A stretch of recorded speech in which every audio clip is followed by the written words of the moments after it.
Oh, I made my way to my favorite example. You don't have to raise your hand, but if you can, if you raise it, I'll feel good about myself. How many people know Ayatul Kursi? Ayatul Kursi. The last example of the evening I want to share with you is Ayatul Kursi. Okay, we're going to recite it together. أعوذ بالله من الشيطان الرجيم.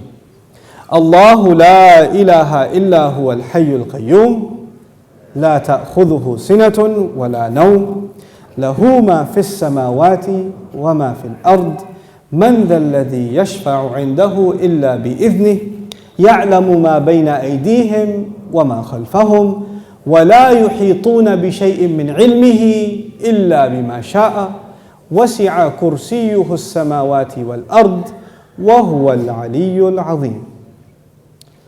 Ayatul Kursi is made up of 9 sentences. Ayatul Kursi has 9 sentences. I'll walk you through them. Allahu la ilaha illa huwa al-hayyul qayyum, number 1. La ta'khudhuhu sinatun wa la nawm, number 2. Lahu ma fis samawati wa ma fil ard, number 3. What's number 4? Man dha alladhi yashfa'u 'indahu illa bi idhnihi, that's number 4. يَعْلَمُ مَا بَيْنَ أَيْدِيهِمْ وَمَا خَلْفَهُم, number 5. Then وَلَا يُحِيطُونَ بِشَيْءٍ مِّنْ عِلْمِهِ إِلَّا بِمَا شَاءَ, number 6. Then وَسِعَ كُرْسِيُّهُ السَّمَاوَاتِ وَالْأَرْضِ, number 7. وَلَا يَؤُودُهُ حِفْظُهُمَا, number 8. وَهُوَ الْعَلِيُّ الْعَظِيمُ, number 9. 9 sentences. The first sentence is Allahu la ilaha illa huwa al-hayyul qayyum. It's a beautiful sentence which ends with 2 of Allah's names. What are those 2 names? Al-Hayy, Al-Qayyum, the living and the source of all establishment. Everything stands and exists and is maintained because of Allah. What's incredible is that the last sentence, sentence number 1, has something in common with sentence number 9, which is وَهُوَ الْعَلِيُّ الْعَظِيمُ. How many names of Allah in the last sentence? 2 names of Allah in the first sentence, 2 names of Allah in the last sentence. Okay. What's the second sentence?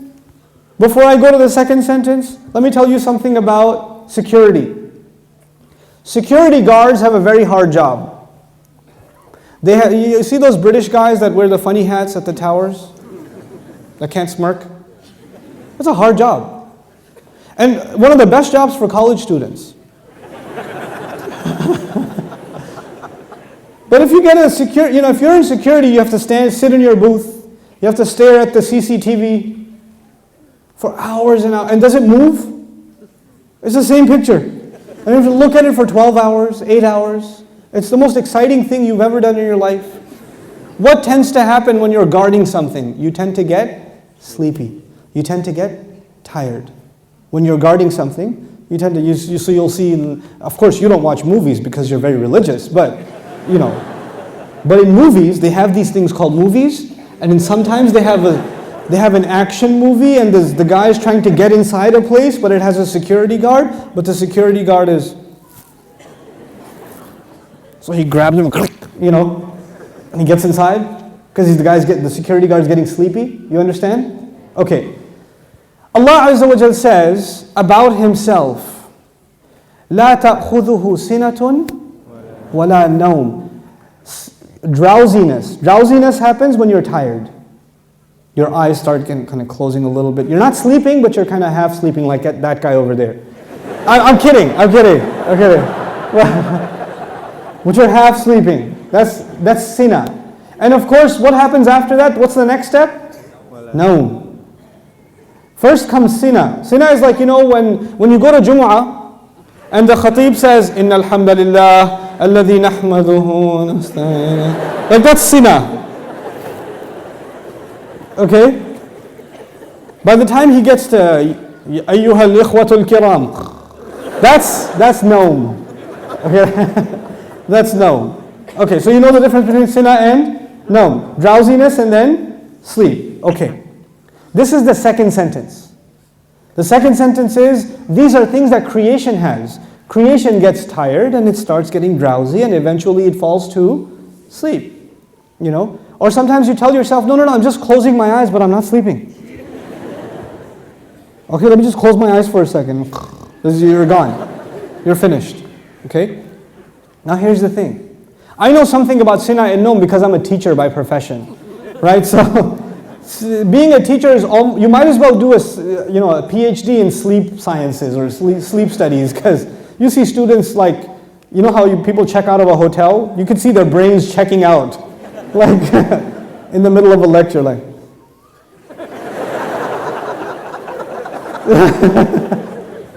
It's the best. This is the second sentence about sleep, about exhaustion and sleep, drowsiness and sleep. What was the second last sentence? وَلَا يَؤُودُهُ حِفْظُهُمَا. Guarding the skies and the earth does not exhaust Allah. When someone's exhausted, what do they get? Sina and Noam. The second sentence is actually connected to the second last sentence. لا تأخذه سنة ولا نوم ولا يؤوده حفظهما. He says له ما في السماوات وما في الأرض. He owns whatever is in the sky and the earth. Now before I tell you further, you need to understand the difference between two words, two names of Allah, Malik and Malik. Two names of Allah, Malik and Malik. I hope I can explain this difference to you, because it'll make you appreciate these ayat like nothing else. Malik is an owner. Malik is an owner. Malik, I already told you today, what is Malik? King. Is there a difference between a king and an owner? Yes. You are the owner of your pen, but you do not say, I am the royal sovereign of this ink pen. You don't do that. That doesn't make a lot of sense. You understand? Owners can be of small things. You can own a car, you can own a computer, you can own a phone, but you're not going to be the king of it. Kingdom is used for big things. Here's another problem. Ownership is about property. It's about property. But kingdom is not about, you're not the king over a tree or the king over a piece of land. You're the king over the people who live in that land. Kingdom is about controlling people. Ownership is about controlling objects. There's a difference. Now Allah says, لَهُ مَا فِي السَّمَاوَاتِ وَمَا فِي الْأَرْضِ. He owns whatever is in the skies and the earth. What is the ayah about? Ownership. The ayah is about ownership. And ownership, one thing about ownership, it's micro. So every single thing is owned by Allah. Okay. What's the third last sentence? Anyone remember?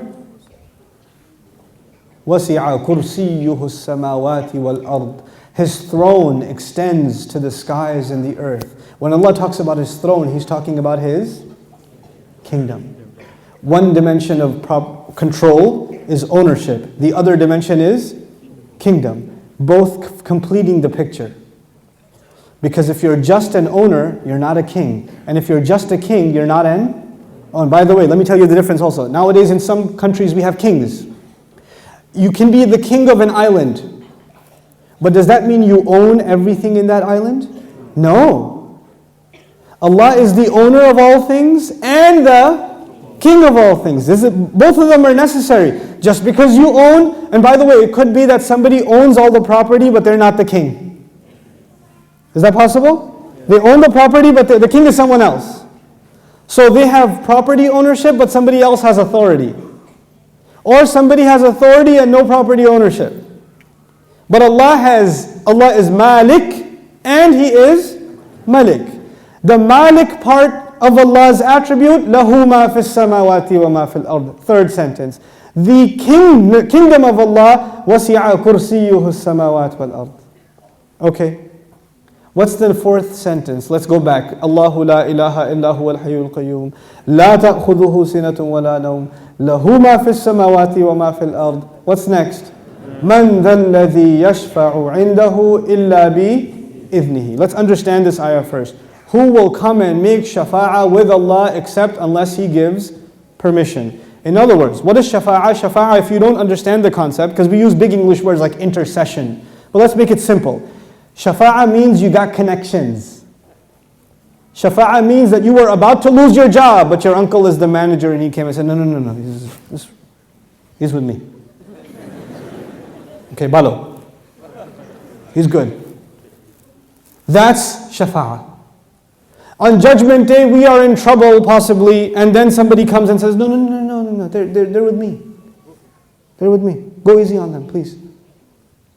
We beg Allah Azza wa Jal to qualify us for the shafa'ah of Rasulullah sallallahu alayhi wasallam. And Allah says, nobody will come for you. Your uncle, your cousin, your dad, your mom, your boss. You're not going to come for you on Judgment Day and say, Ya Allah, actually he's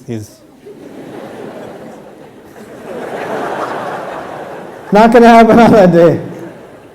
We're good. You know, nowadays you can do that. They're with me, VIP pass, so you can go inside. No, not over there. There's no VIP ticket. Except, the only exception is if Allah gives permission. So this ayah is about nobody having any authority unless Allah gives it to them. Nobody will have any authority, and the only exception, and the word exception is important, the exception is if Allah gives it to them. You clear about that? Yes. Okay. وَلَا يُحِيطُونَ بِشَيْءٍ مِّنْ عِلْمِهِ. They know nothing, they can control, they encircle nothing of His knowledge. إِلَّا, except بِمَا شَاءَ. The fourth sentence and the sixth sentence are both about a statement about Allah and the only exception. The statement was, nobody has authority to make a case except whoever Allah gives permission. They have no knowledge except whoever He wants to give knowledge to. Otherwise they know nothing. وَلَا يُحِيطُونَ بِشَيْءٍ مِّنْ عِلْمِهِ إِلَّا بِمَا شَاءَ. The fourth and the sixth sentence are correlated. The first and the ninth, the second and the eighth, the third and the seventh, the fourth and the sixth. What's left? Middle sentence? Yes. He says, يَعْلَمُ مَا بَيْنَ أَيْدِيهِمْ وَمَا خَلْفَهُمْ. Oh my God, He says He knows what is ahead of them and what is behind them.